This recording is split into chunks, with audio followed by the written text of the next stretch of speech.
Okay, we talked about the ancient cockatrice and its connections to dragons, and of course the phoenix too, along with chickens. And so we decided to go down that road there and show you how much chickens have to do with theology and all kinds of aspects of what we've been looking at, and a lot of gnosis.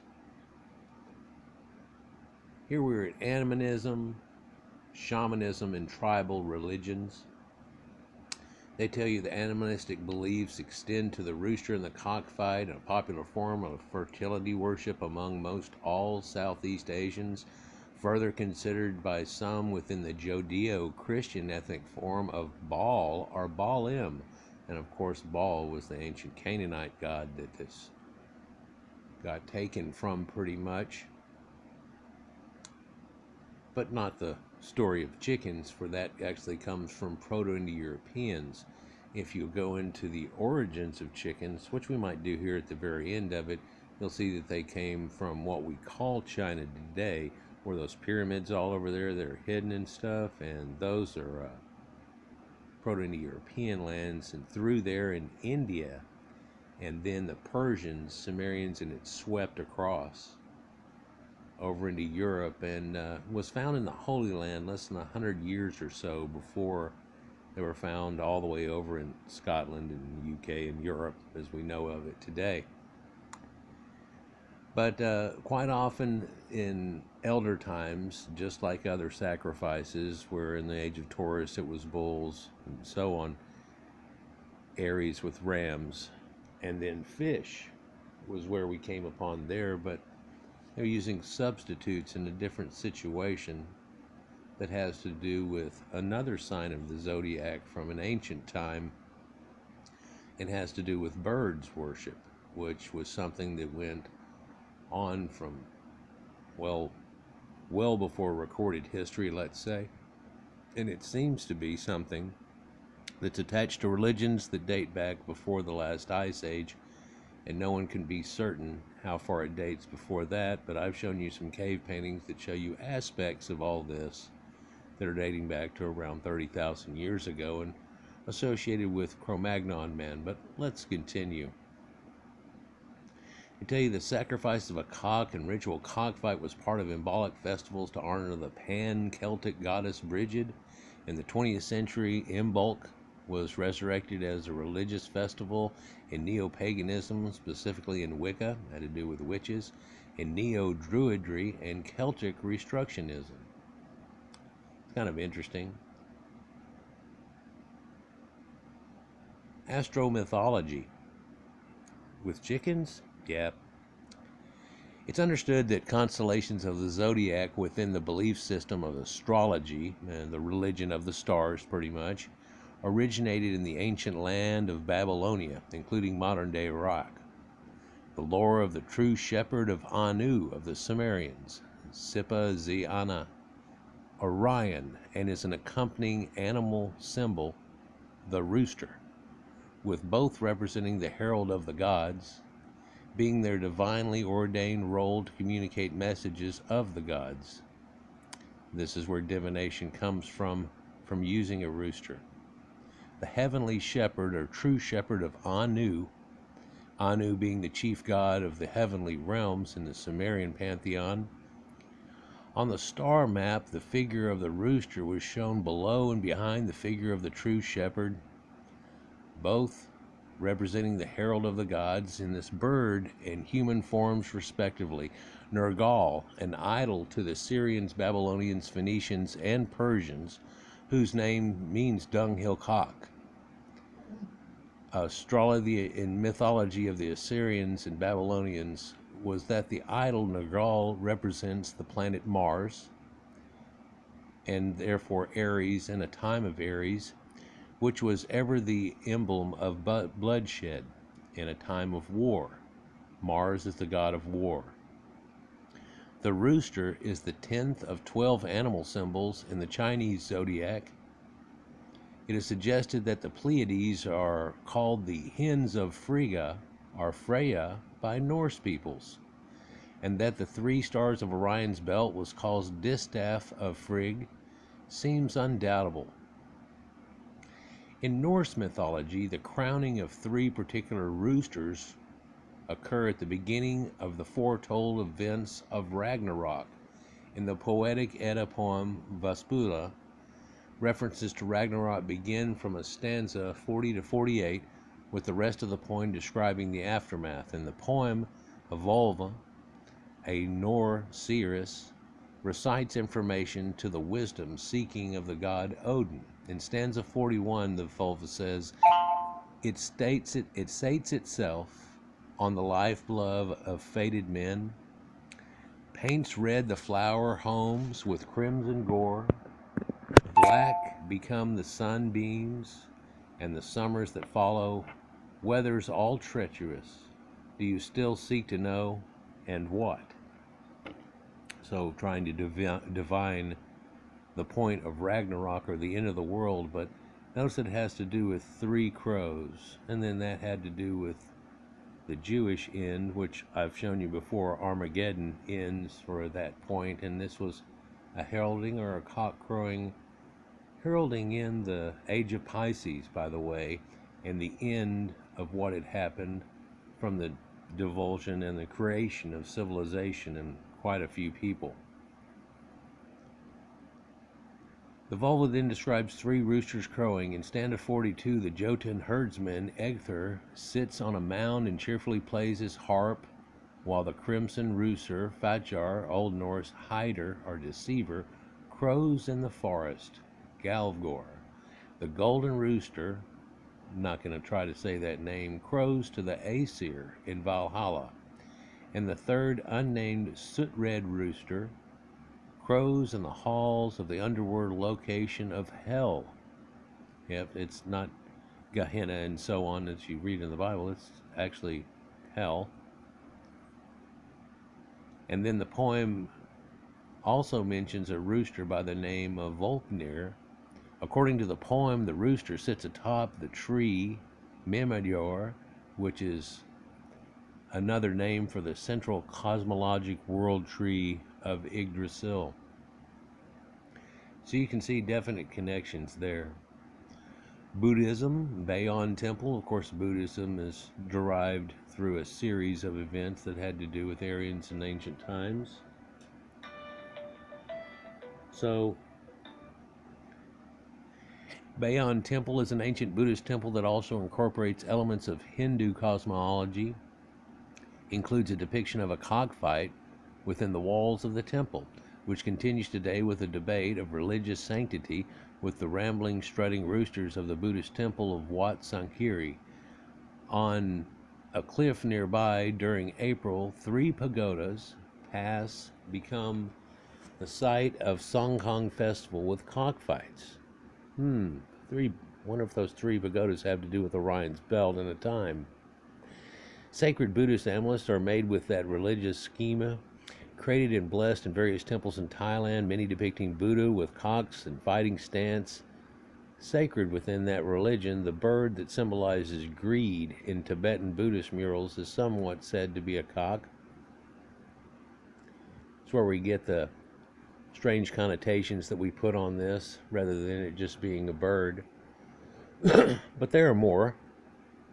Divination, as part of many religions, is derived from the Latin divinare, to foresee or to be inspired by a god, and as a part of divination becomes electromancy, which means rooster and divination respectively, with the intent of communication between the gods and man, which the diviner observes a cock pecking at grain, with Judaism forbidding acts of divination in Hebrew, Deuteronomy 18:10 through 12, but yet it's all throughout there. In fact, they consult a witch at one time and other things, but they also did other types of divination in the Old Testament, which was the Urim and Thummim, where they took 2 flattened stones that had markings on one side and not on the other.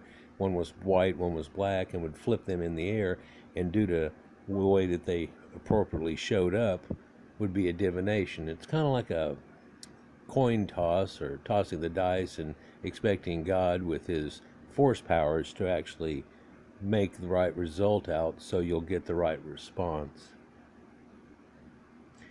The intent of the communication between the gods and man is a form of divination based on the rooster fight and commonly believed in the coastal districts of Andhra Pradesh in India. It is prevalent in the state, especially in the districts of Krishna, Guntur, East Godavari, and West Godavari, and the Sankranti festival. So probably more in the north, and it may be hanging on in a lot of other places due to archaic beliefs still being held on, but you don't see this type of thing going on in a modern time, but it did come up into a very modern day. Just a slight skipping over Hinduism, but they also tell you that it's the Hindu war god Kartikeya is depicted with a rooster on his flag. This is again a hookup through Mars and war gods too, and Nergal, if you will, and so on. And Samaritanism, which they give a small chapter to, which probably deserves a little more. The Samaritans, or Kuthians, are an ethnic group with a long history, once widely distributed and powerful. From Assyria, they extended to India, China, Arabia, Petria, and Abyssinia. They were also introduced by the Assyrian Empire into Samaria in a policy of mass deportations. This is like when the Sumerians, and after their flood had happened, they came in and took them and put them in a totally different place. They had their Sumerian temples on Mount Gerizim, opposite the temple in Jerusalem, and they worshipped the Mesopotamian deity Nergal. Again, his emblem was a cock or a rooster.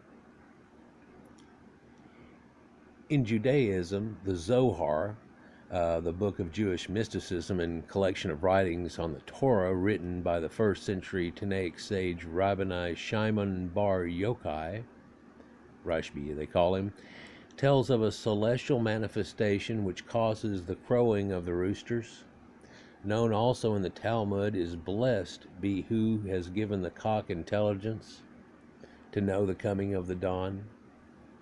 And as well as Job 38:36 in the Dewey Rhymes Bible, not only in the rabbinic literature, the cockcrow is used as general marking of time, but also some of the sagas interpreted the cockcrow to mean the voice of the temple officer who summoned all the priests to wake up and come to temple. Levites and Israelites to their duties and used such because the Hebrew giver was used also to mean a rooster. In addition, the meaning of a man or strong man. The Talmud likewise provides the statement, had the Torah not been given to us, we would have learned modestly from cats, or learned modesty from cats, honest toil from ants, and we have fables about that, and the ants and the grasshopper and so on, chastity from doves, and gallantry from roosters or cocks, which may be further understood as that of the gallantry of cocks being taken into the context of a religious instilling vessel of a girt of one of the loins. That which is stately in his stride, to move with stately bearing. Within the book of Proverbs 3:29 through 31, Sahadin bin Joseph Gan, or Sada Gan, identifies the definitive trait of a cock girdled about the loins, with Proverbs 30:31 as the honesty of their behavior and their success.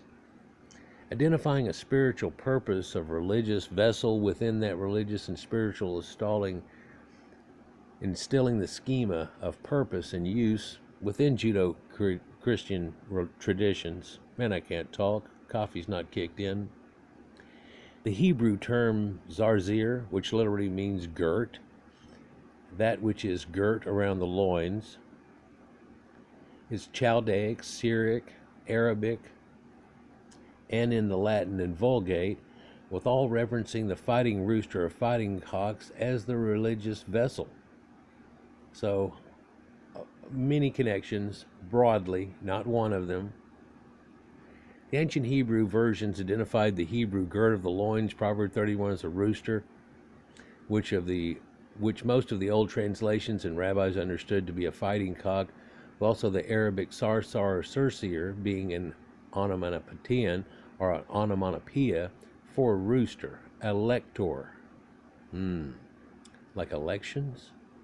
As the Hebrew zarzir, Proverbs 30:31, rooster, Gallus domesticus, bones were identified at Lachish, dating early to the Iron Age II period, but even earlier, not to be ruled out, which corresponds with well as Palestine.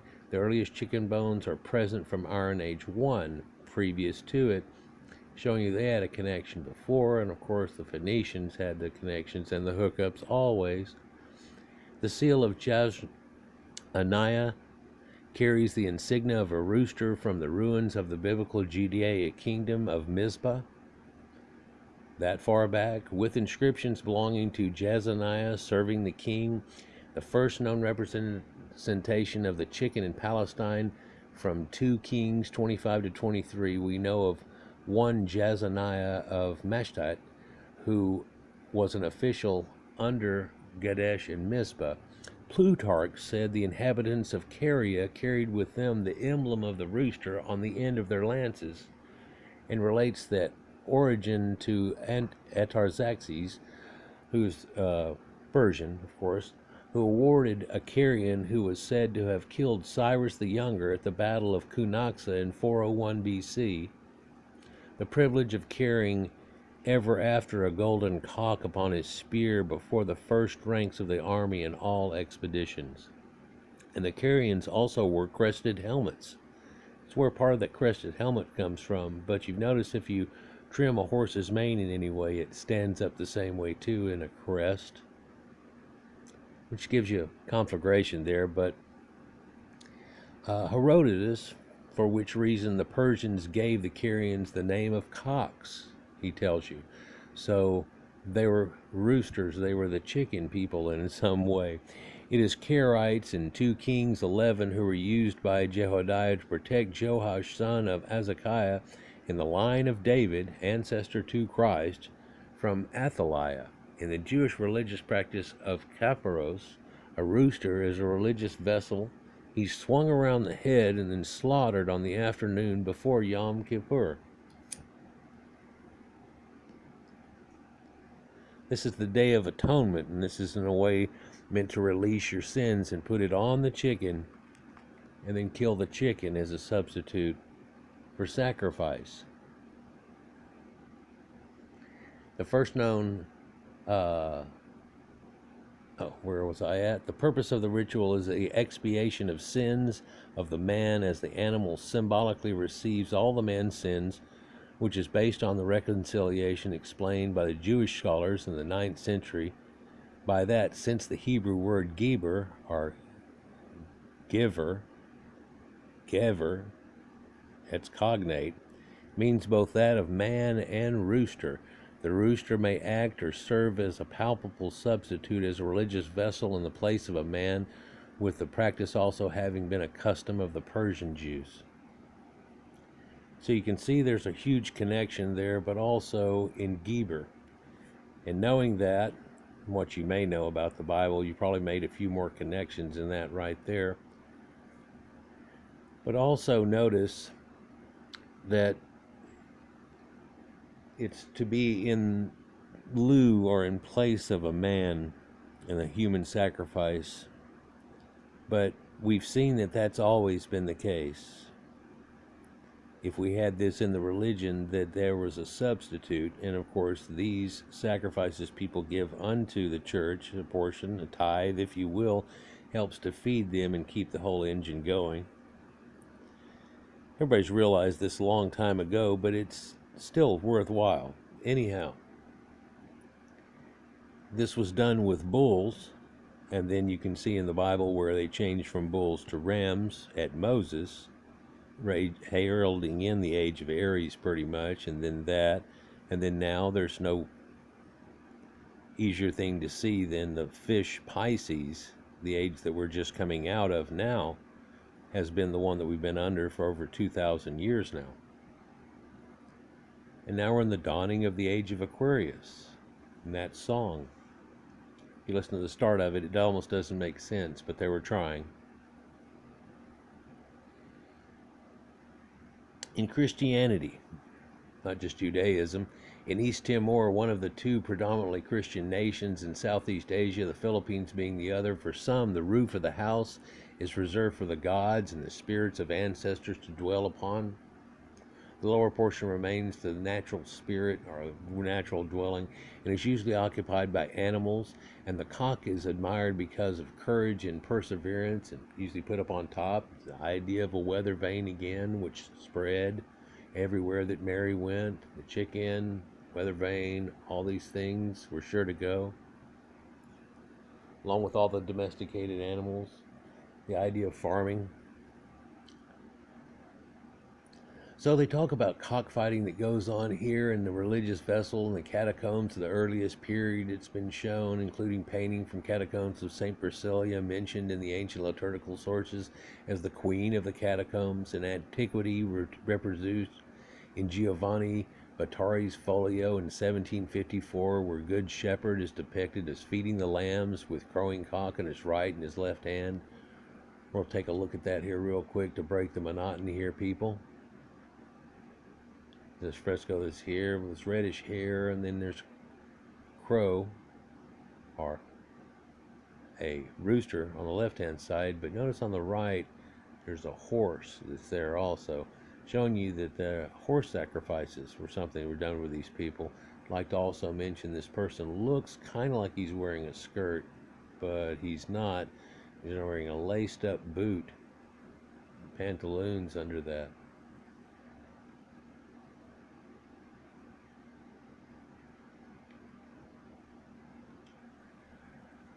And I showed this before, but this is something they have in the Vatican from the Wayback Machine and Persian iconography, showing the religious connection to the chicken and having this golden aura or halo around him that's supposed to be pretty much reserved for nobility and so on. Here's a few famous paintings they have out, of course, and here's just one that shows these two cockfighting here. And this guy egging this one on with him and the girl that's there. Here seeing another version of cockfighting that people had at the time, and divination between which one. Of course, that's all been outlawed because of its significance, its connections, and just want to make it go away and forget. But also there's gambling that's associated with that, and they don't get their cut out of that, do they? Here's the flag of Wallonia. It features a red rooster. It's a pretty cool looking one. And here's the rooster on the coat of arms of Tomlino. It's Moscow in Russia. So it's something that's spread far and wide. It's still held in some places, you can see.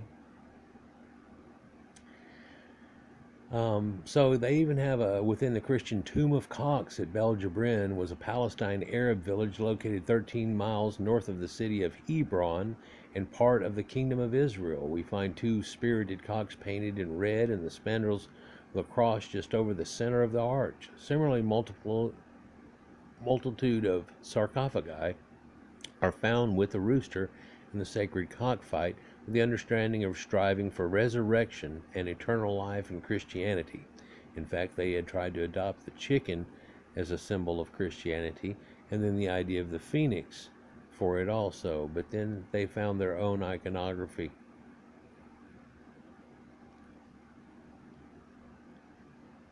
So similar illustrations of cockfighting stands are found within the Vivian Bible, as well as fighting cocks in the capital of the Basilica of St. Onaki in Salou, the Cathedral of St. Lazare. Ultimate documentation, they say, of the rooster and his religious, spiritual, and the sacred cockfight. All four canonical Gospels state that either during or after the Last Supper, Jesus foretold of Peter's denial, which ended up being St. Peter, and that he would deny Christ 3 times before the cocks crow. There's that 3 times or 3 cocks crowing of the Proto-Indo-European concept thrown in here. St. Augustine d'Ordine, as which that in every motion of these animals, endowed with a reason, there was nothing ungraceful, since, of course, another higher reason was guiding everything that they did. So whenever they look at these animals for divination, they see something angelic. And of course, we made connections before with the peacock and its connections to the phoenix, which this is a version of. A rooster is a version of that, just as the American pheasant was. And in some ways, a turkey is.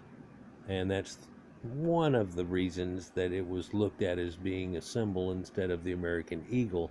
But the eagle won out because of its long tenure with the same people that had done this, rather than trying to pick one new that was quite different. But it could have been under another symbology, would have been very much closer to chickens and this cockatrice and things that we've been looking at.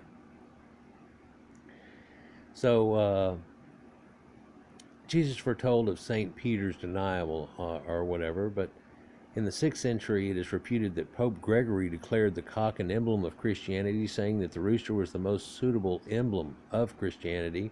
Being the emblem of St. Peter, say that it was the result of the cock began to use as a weather vane on church steeples, and some a papal enactment of the 9th century order to figure the cock to be placed on every church steeple. Oddly, those were in use before this decree, and it seems like a type of melding over and adoption, putting it on their buildings. For ancient churches that are over here in the West used to have dragon motifs. You can look up Dragon Church and see this quite readily. They still have a few of them that are still extant. One of them is supposed to be associated with Thomas, which I recently did a video on, the twin brother of Jesus, and where he was in elder times and the church that was dedicated to him a long, long time ago. And then someone that was researching that found the ancient churches that were all around, that were all dragon churches and all just in ruin, and he started marking them off on a map there. And whenever he did, he noticed a few conspicuous lines, and so he drew a line between each one, and he noticed they were the same length, and then went ahead and figured it out that it was actually made out of pentagram, and that this first church that he had gone to here, this Church of St. Thomas, brother of Jesus, was in the center of this pentagram, and the envelope of diameter around the whole thing was 666 miles.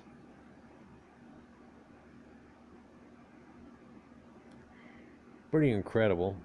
Something I did a video on at least 3 or 4 years ago now. But you can look it up on my vids, and other places will still show you the same thing. They may not put all 3 things together that I did in that same video.